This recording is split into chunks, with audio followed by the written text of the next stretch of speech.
Este resumen de hoy comienza con un dato importante para los argentinos y para los porteños en particular, que tiene que ver con la confirmación de un paro de transporte para mañana viernes. El gremio conocido como UTA, la Unión Tranviarios Automotor, es decir, los choferes del transporte público, de los colectivos, de los buses, y su líder, el señor Roberto Fernández, han anunciado para mañana un paro, como consecuencia de cuestiones de carácter salarial. Esto se anticipa al paro anunciado por la CGT para el día 10 de abril próximo. Es un dato que hay que tener en cuenta, sobre todo para el día de mañana, viernes. Bueno, por supuesto que sigue siendo un tema central la cuestión económica en Argentina, como consecuencia de lo que está reflejando el mercado de cambios, ¿no? Ayer hubo otra vez una leve suba en el tipo de cambio llamado libre, en el blue, que superó los 1.300 pesos, cosa que no ocurría hace bastante tiempo, ¿no? Hay gente que se agarra la cabeza, gente que el gobierno subestima el asunto, otra gente que dice, no, otra vez el dólar. Yo no creo que sea un tema tan grave, porque a mí me parece bastante natural, a pesar de que lo estoy diciendo, a mucha gente le puede sonar extraño. A mí me parece lógico que en un contexto aún inflacionario en la Argentina, hemos tenido en los últimos 12 meses más de 100% de inflación, o poco menos, que haya una modificaciones mínimas en el tipo de cambio. La idea de que el dólar se quede muerto durante años en la Argentina no ha funcionado, ni en la Argentina ni en ningún lugar del mundo. En cualquier caso, ayer el tipo de cambio subió de 1.295 a 1.310 pesos, esto es el tipo de cambio libre. Se han mantenido básicamente sin cambios los tipos de cambios financieros, el contado con liquidación y el dólar MEP, y básicamente tampoco hubo cambios en el mercado en el precio del tipo de cambio oficial. Pero, ¿no?, tenemos aquí otra vez una caída en las reservas y algunos comentarios importantes sobre el tema que voy a contarles ahora, hechos por economistas que no le caen bien al presidente Milei, pero bueno, es gente seria, ¿no es cierto? Me refiero a, bueno, ya les voy a contar. Ayer el Banco Central perdió reservas, menos que otros días, pero perdió 48 millones de dólares de reservas, una sangría que lleva en 8 días casi 1.400 millones de dólares, que para un país normal no es nada. Para la Argentina exhausta de dólares es evidentemente mucha plata, ¿no es cierto? ¿Qué hay detrás de esto? ¿Qué está pasando acá? Voy a tomar como base un trabajo publicado ayer y reproducido hoy por el diario Clarín, firmado por Anabela Quiroga, que es una periodista económica importante del diario Clarín, que explica obviedades, por supuesto que son importantes, ¿no es cierto? No me refiero a que sea obvio, es una cosa simple, que explica qué está pasando acá. Primero, hay dudas, y yo comparto, por supuesto, la perspectiva que ofrece Anabela Quiroga, por eso lo voy a comentar. Hay dudas respecto de la naturaleza del acuerdo de la Argentina con el Fondo Monetario Internacional. Primer tema. Segundo tema. Como consecuencia de lo cual, nadie sabe cuánto va a costar el dólar en Argentina. Tercero, no se sabe cuándo se le va a levantar el cepo. Yo creo que no se va a levantar el cepo por ahora, pero hay una discusión sobre cuánto va a durar el cepo que complica, por supuesto, mucho la economía argentina. En cuarto lugar, Anabela Quiroga sostiene que hay un desarme del carry trade. Esto es complicado explicar, o no, qué sé yo, lo resumo en términos muy, muy básicos. Mucha gente, sabiendo que el tipo de cambio en Argentina iba a estar planchado, pero habiendo una tasa de interés en pesos importante, vendió sus dólares, se colocó en pesos y ganó una tasa de interés que, equivalente en dólares, no ofrece ningún país del mundo. Entonces está desarmando eso. ¿Sí? Mucha gente está ante las dudas que ofrece el acuerdo con el Fondo Monetario y cuál va a ser el tipo de cambio resultado de ese acuerdo. La gente dice, bueno, basta, hasta acá llegué, ya gané suficiente, por lo tanto vuelvo, o sea, me retiro del mercado de pesos y vuelvo a comprar mis dólares, por supuesto más de lo que tenía al principio de mi carry trade, ¿se entiende, no? Y finalmente, Anabela Quiroga subraya que hay obviamente unas ventas del Banco Central, y acá nos metemos en un tema, ¿no?, que es cuando el Banco Central vende reservas ¿de quién? ¿No? Porque el Banco Central tiene reservas negativas, ¿no? Están viste que hay, en la Argentina hay una cuenta ficticia, digamos, el Banco Central reporta 20 y pico mil millones de dólares de reservas, pero finalmente, al fin, cuando se saca la cuenta, son negativas, ¿no? Entonces, cuando el Banco Central vende reservas de otro, ¿no? No sé de quién, de los bancos, de los depositantes en los bancos, etc. Y eso genera, por supuesto, muchas dudas, ¿no? Hoy, que vencen estos 9,2 billones de pesos que debe el Tesoro y que debe refinanciar, hasta ahora los ha refinanciado con éxito, hoy comienza a ofrecer un título para que los bancos y los tenedores de bonos sustituyan sus títulos en pesos por títulos en pesos que están atados a una eventual devaluación del tipo de cambio oficial, ¿no? Así que el gobierno está también, evidentemente, viendo este panorama. Varios economistas, voy a subrayar 3 ayer, Marina del Poyeto, Carlos Melconian y Carlos Rodríguez, han hecho observaciones críticas respecto al estado de cosas. Por ejemplo, Marina del Poyeto dijo ayer que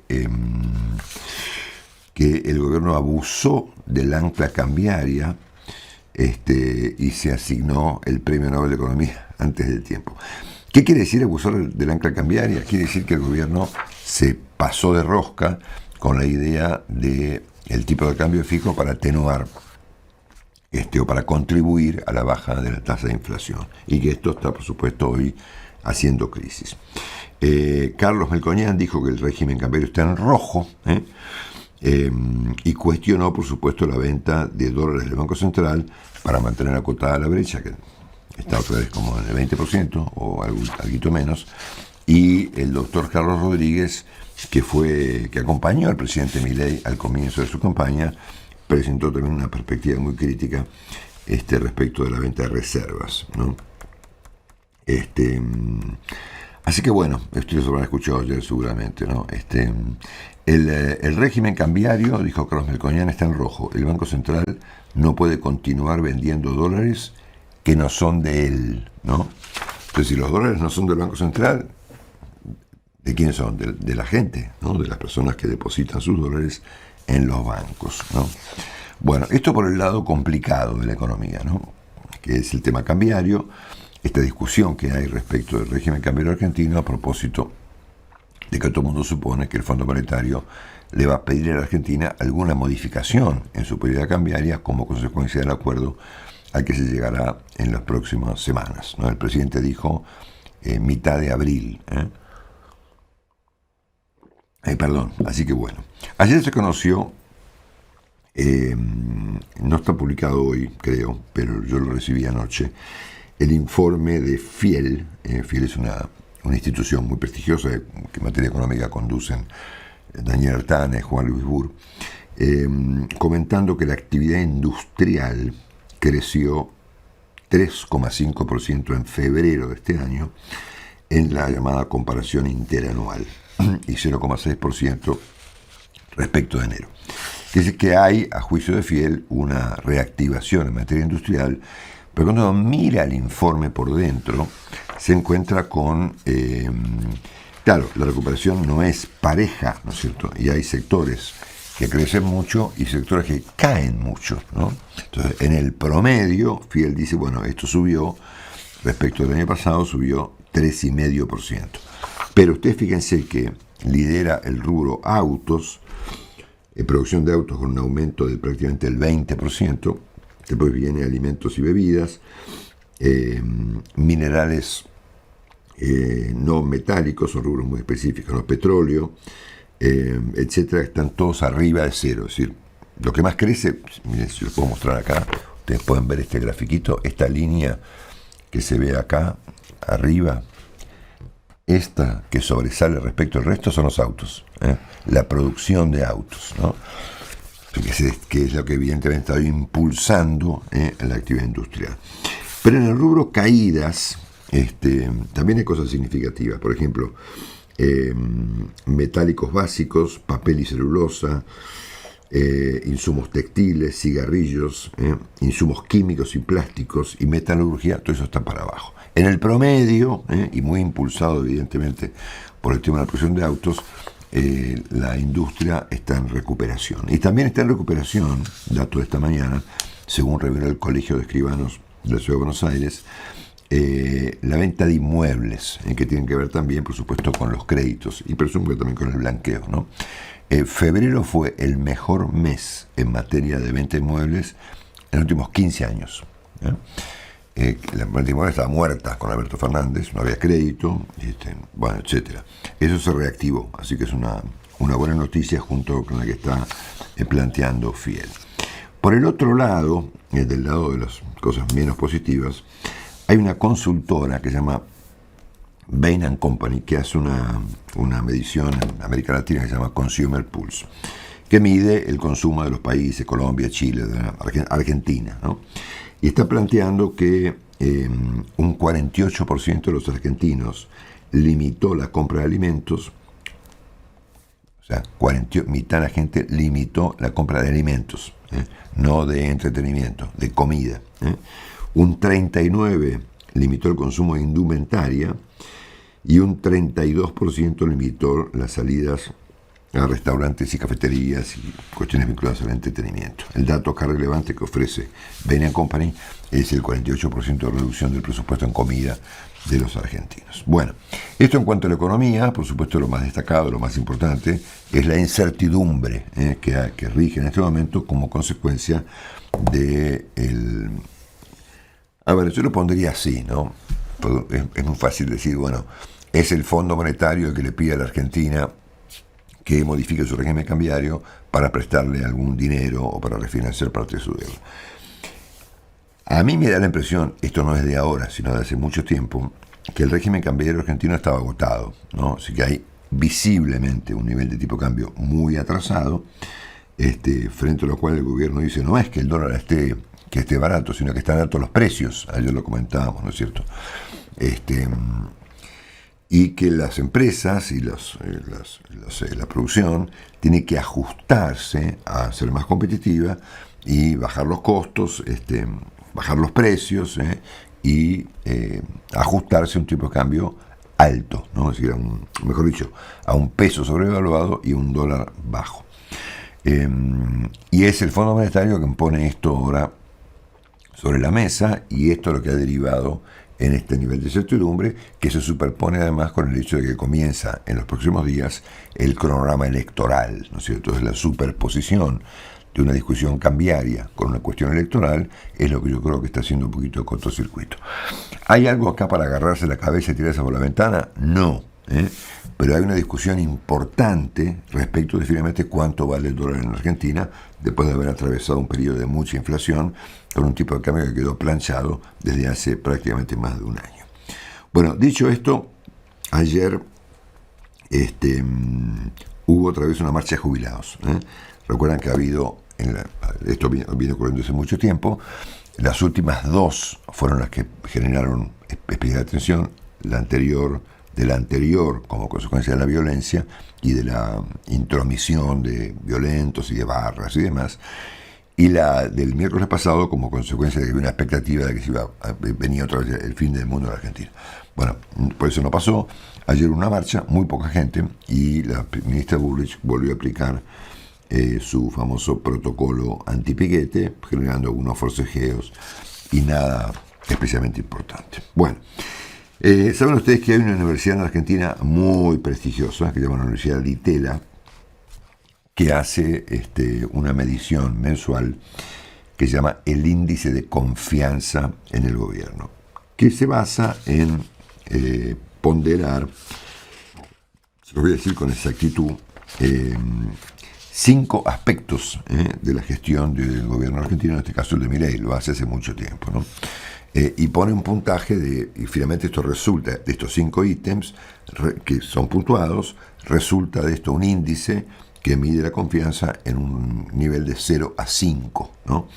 Los rubros, los ítems que la Universidad de Itela mide son preocupación por el interés general, capacidad para resolver los problemas del país respecto al gobierno, honestidad de los funcionarios, eficiencia de la administración del gasto público y la evaluación general del gobierno. Este índice, naturalmente, me parece normal, anda medio así, ¿no? Es decir, no es un índice planito, ¿no? Se mueve mucho. En esta medición,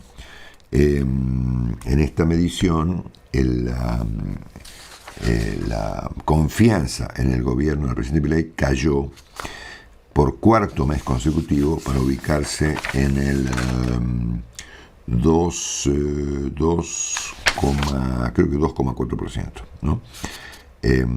Mostrando una baja de 5% respecto al mes de marzo. Así que hay en este momento un pequeño declive.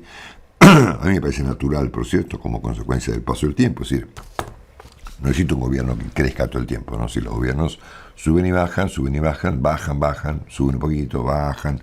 Es la naturaleza de la situación política en general. Así que bueno, Di Tella mostrando entonces una baja en la confianza del gobierno por cuarto mes consecutivo. Perdón que no marqué el número, creo que era 2,4%, 2,4 puntos sobre un rango de 5. Bueno, problemas políticos, todos bastante tediosos y demás, ¿no? El primero tiene que ver con la vicepresidente Victoria Villarruel, que ha descongelado la dieta de los senadores, ¿no? La Argentina tiene algunas maneras como de vengarse de la política y del exceso de gasto público, ¿no? Que es un asunto que el gobierno, que Milei interpreta generalmente de modo correcto.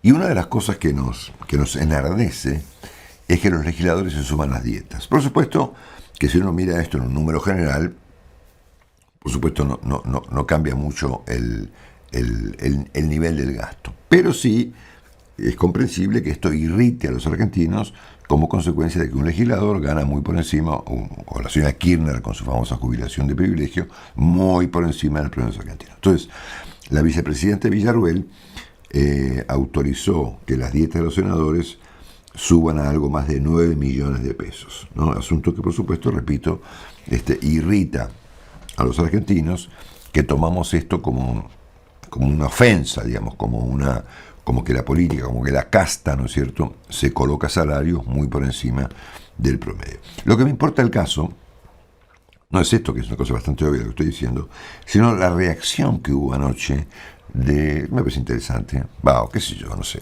la verdad que no sé si es interesante, pero se los comento igual.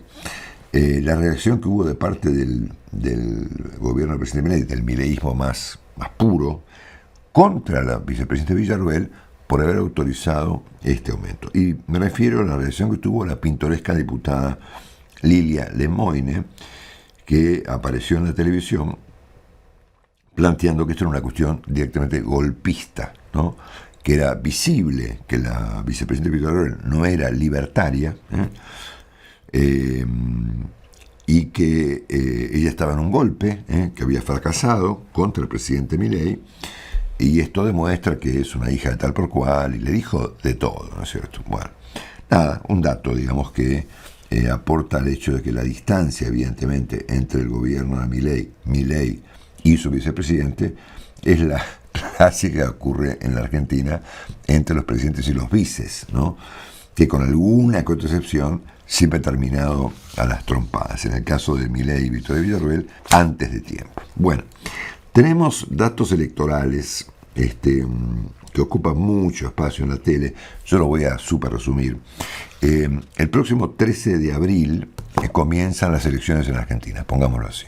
Que como siempre ocurre en el país, tenemos un año electoral calendario, es decir, se vota todo el año, ¿no es cierto?, como consecuencia de que hay elecciones separadas en las provincias de la elección a nivel nacional.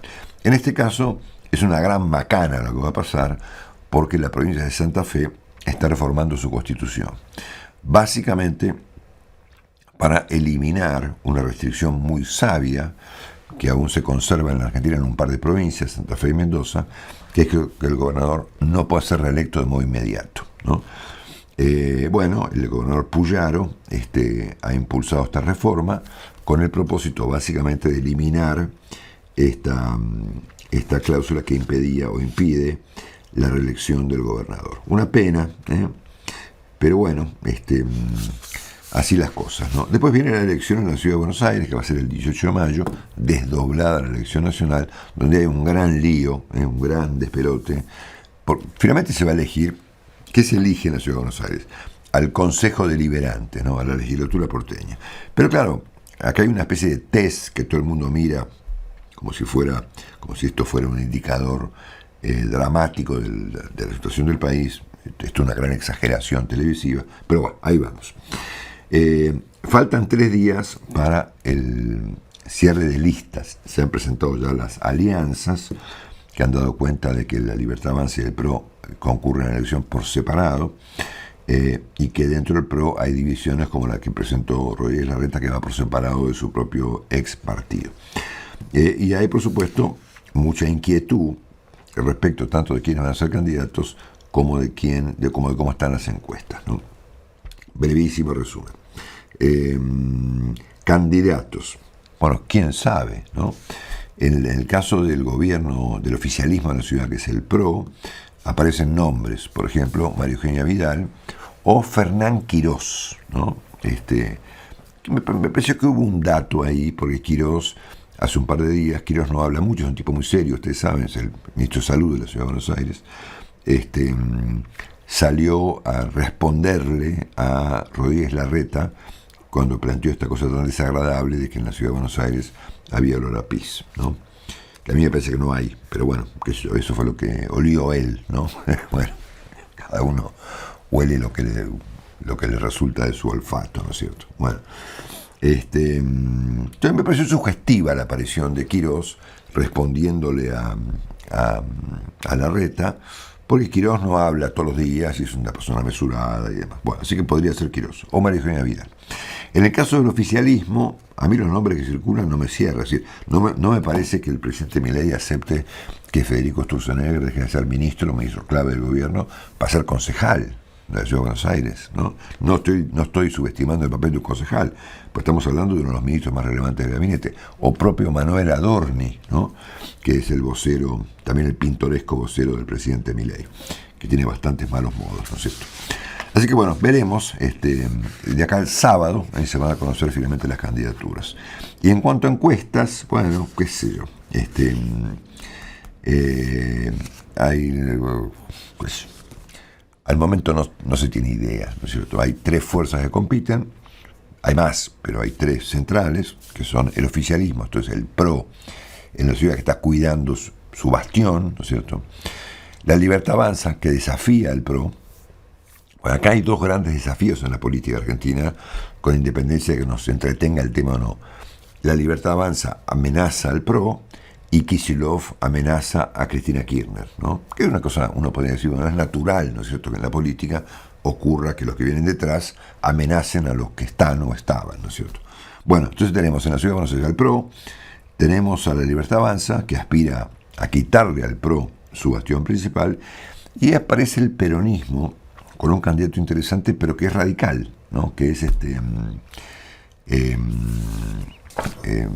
¿cómo se llama Ay, les pido mil disculpas. Santoro, gracias Carlitos, el señor Santoro. Así que bueno, veremos. Hay gente que dice que el PRO puede salir tercero en la Ciudad de Buenos Aires, ¿no? Sería el fin del mundo para los Macri, ¿no? Pero bueno, veremos cómo sigue.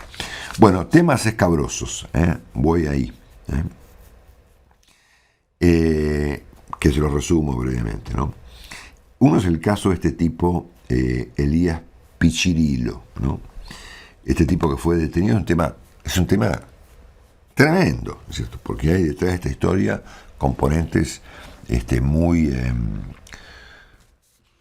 tremendos, ¿no? Como el hecho de que el tipo contrató a una banda de la policía de la Ciudad de Buenos Aires para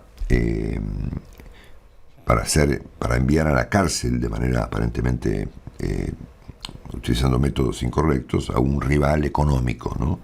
Que le hizo meter droga y un arma en el auto y lo hizo capturar por 7 tipos de la policía de la Ciudad de Buenos Aires.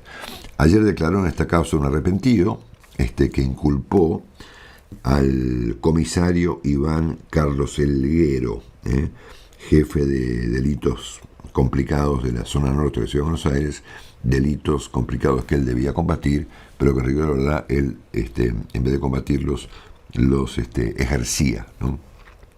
Asunto que da terror, ¿no? Es decir, que la policía de la Ciudad de Buenos Aires o cualquier policía importante de una ciudad esté disponible para ser contratada y meterle a un tipo o a una persona cualquiera en el auto droga y un arma y hacerte meter preso, La verdad que es de terror, de terror.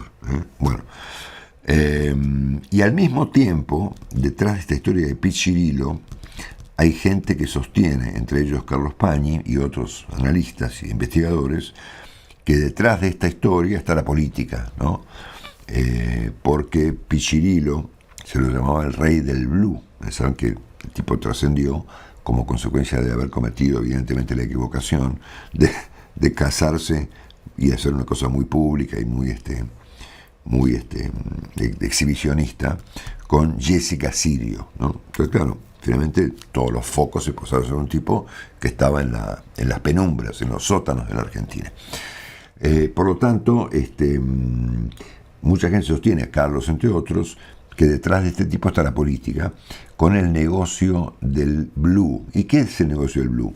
El negocio de comprar dólares en el mercado oficial y venderlos en el mercado paralelo, con la diferencia monumental que había, aún hoy la hay, entre un tipo de cambio y el otro. O sea, siempre las regulaciones económicas, como diría Milei, son una oferta para la corrupción, ¿no? Y si vos tenés una brecha entre los tipos de cambio de 100 y pico % y te permiten comprar en el oficial y vender en el blue, te haces millonario en 4 meses, ¿no es cierto? Dicen que el tipo juntó 200 millones de dólares. Entonces, ¿quién está detrás de esto? ¿Qué sé yo? ¿Massa? No sé. Pero evidentemente hubo aquí gente que lo protegió mucho y que lo usó a Pichirilo, incluso, y esto es lo más extravagante de todos, como parte, y no se rían, como parte de la política económica.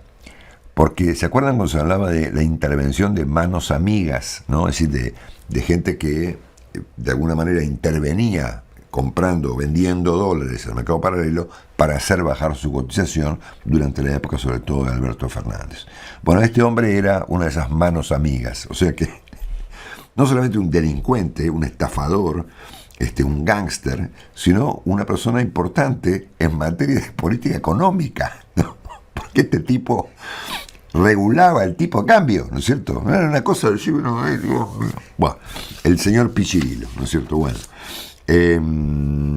Bueno, hay otra discusión, bueno, esta se me traspapeló.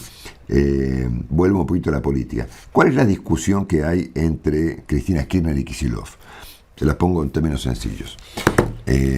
Kicillof quiere adelantar la elección, es decir, desdoblarla de la nacional y que no haya internas. Y Cristina Kirchner quiere lo contrario, que la elección sea concurrente con la nacional y que haya elecciones primarias. O sea, ¿qué es lo que discute el peronismo? Y lo de siempre. ¿Cuál procedimiento, cuál regla electoral le conviene a cada sector, ¿no? Las reglas electorales deben ser sacrosantas, ¿no es cierto? Si no se pueden tocar, ¿no? Es decir, si te ayudan o te complican es un problema tuyo. Pero el peronismo siempre está, la Argentina en general, acomodando las reglas electorales a las conveniencias políticas de cada sector. Esta es la discusión que hay respecto de la cuestión del kirchnerismo. Bueno, vuelvo a los temas escabrosos. Les conté de Pichirilo. Otro tema escabroso. El señor Fernando Espinosa, intendente de La Matanza. Los ediles, los concejales libertarios en La Matanza le piden a Espinosa que pida licencia mientras se consuma el juicio producto de la acusación, que está bastante probada, por lo que he entendido por los sabios y demás, de acoso sexual contra su secretaria, contra su ex secretaria. Difícilmente Espinosa, que es uno de los capos del peronismo bonaerense, vaya a dejar la intendencia en esta distancia. Bueno, y otro asunto que conecta con el tema de este hombre Pichirilo es la vuelta a la agenda pública del llamado Yategate, que por supuesto lo tiene de protagonista Martín Insaurralde y también a Jessica Sirio, ¿no es cierto? Porque la justicia ha pedido a Estados Unidos información sobre los gastos de Insaurralde y Sirio en Estados Unidos.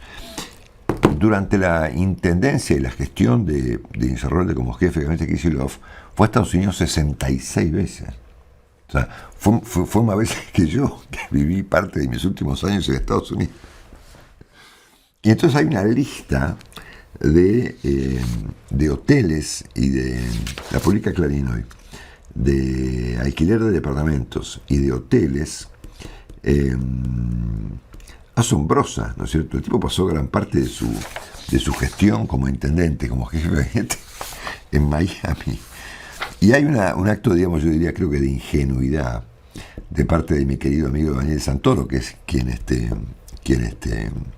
produce esta investigación en Clarín, que dice que, bueno, que él supone que que la justicia supone que los costos de hotel en Miami andaban en un rango de entre 90 y 150 dólares por día en Miami o en California. Yo le pondría a ese número un cero más, ¿no? O sea, por ejemplo, los tipos iban al hotel Four Seasons, por ejemplo, ¿no? Un cuarto en un Four Seasons vale $1.000 mínimo por día, mínimo. Bueno, nada, vuelve el Yategate superpuesto con este sujeto pichirilo, ¿no es cierto?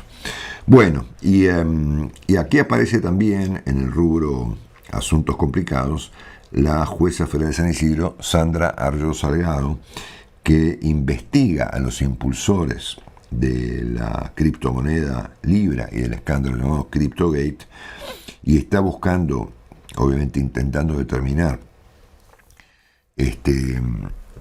si aquí se actuó con información privilegiada, y quiere procurar,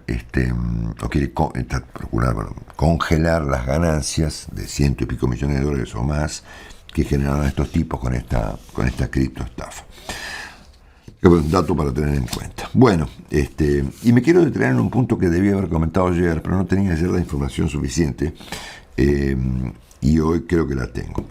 Ustedes saben que, les conté de la economía, les conté un poquito del estado de cosas de la política, les conté de estos escándalos que rodean a la Argentina de siempre, y me meto un segundo en lo ocurrido en la provincia de Santa Cruz con un monumento dedicado a la memoria del escritor y periodista Osvaldo Bayer, ¿no?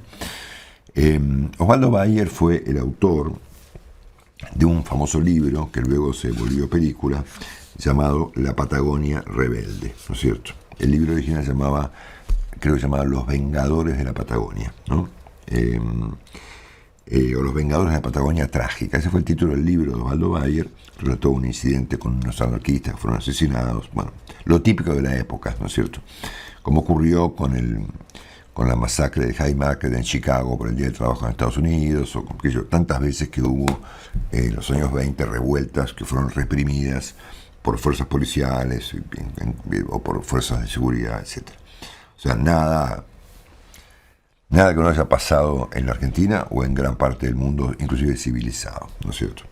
Bueno, ese libro se llevó al cine con mucho éxito, bajo el título La Patagonia Rebelde, que fue llevado al cine por el famoso director Héctor Olivera, ¿no es cierto? Bueno, Osvaldo Bayer, yo no lo conocí personalmente, he leído sus cosas, lo leía cuando escribía en Página 12, era un anarquista, ¿no? Era un tipo raro, ¿no? Una especie de electrón suelto en ese tema, un anarquista, ¿no? Inclusive escribió sobre anarquistas, fenómenos de la época, ¿no es cierto? Entre 1890, 1990 había anarquismo en los sindicatos, que hacían revueltas. Bueno, él escribió la historia de lo ocurrido en la Patagonia.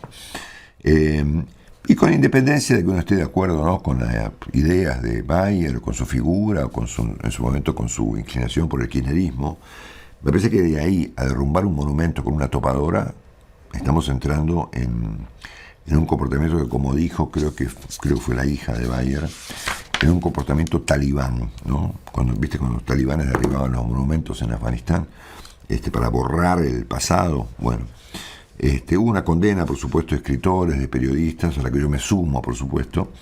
La imagen de la topadora, destrozando la figura de Osvaldo Bayer, la verdad, a mí me pareció algo muy primitivo, ¿no? Como cuando se quemaban libros, ¿no? Podrían ir ahora y quemar los libros de Bayer, ya que están, ¿no? Acá está su hija, fue que dijo, igual que los talibanes dinamitando los enormes budas milenarios en la ruta de la seda, o cuando Cristina tiró el monumento a Colón, ¿se acuerdan? Estupideces. Bueno, nada, una escena muy triste de la Argentina fanatizada, derrumbando la figura de una persona muy relevante en materia literaria y periodística en Argentina, a quien tenemos que respetar con independencia de que no estemos de acuerdo con él. Y esta es la clave de la democracia y de la convivencia. Yo no comparto, probablemente no compartía nada con Osvaldo Bayer, ¿no? Pero de ahí a derrumbar a arrancar de la ruta en la Patagonia con una topadora, una figura que recordaba, por supuesto, su paso por la Argentina, la verdad, disparate.